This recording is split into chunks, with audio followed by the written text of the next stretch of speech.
பாளையங்கோட்டை சீவலப்பேரி ரோட்டில் தொகுதி மறுவரையறை சட்டத்திருத்த மசோதா நகல் எரிப்பு போராட்டம் நடைபெற்றது. ஒன்றிய பாஜக அரசு நாடாளுமன்றத்தில் தாக்கல் செய்த தொகுதி மறுவரையறை சட்டத்திருத்த மசோதாவை கண்டித்து பாளையங்கோட்டை சீவலப்பேரி ரோட்டில் திமுக சார்பில் கருப்பு சட்டை அணிந்து மசோதா நகல் எரிப்பு போராட்டம் நடைபெற்றது. ஆர்ப்பாட்டத்திற்கு நெல்லை மாவட்ட திமுக வர்த்தக அணி துணை அமைப்பாளர் மைக்கேல் ராஜேஷ் தலைமை தாங்கினார். பகுதி செயலாளர் ஆண்டன் செல்லத்துறை, மாநகர மகளிர் அணி செயலாளர் சவுந்தரம், சார்லி, பூங்கொடி, கவுன்சிலர் நித்யா பாலையா, வித்யா கண்ணன், கவுன்சிலர் முருகன், பாலு பாண்டியன் மற்றும் கழக நிர்வாகிகள் ஏராளமானோர் ஆர்ப்பாட்டத்தில் கலந்து கொண்டனர்.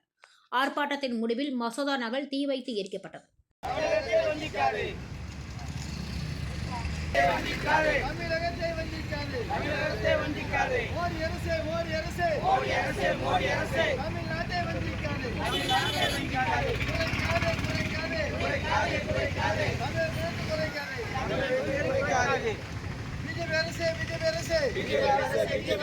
தமிழ்நாட்டை நசுக்காதே. பிஜேபியின் அடிமை எடப்பாடியே இதற்கு துணை போகாதே.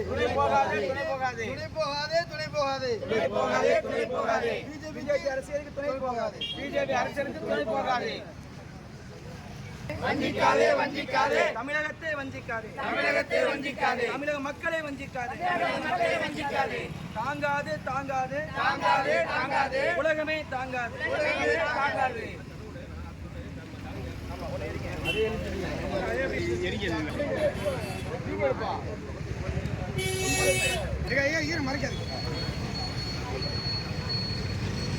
வஞ்சிக்காதே. பிஜேபி அரசே வஞ்சிக்காதே. பிஜேபியின் கைக்கூலியே எடப்பாடியே வஞ்சிக்காதே.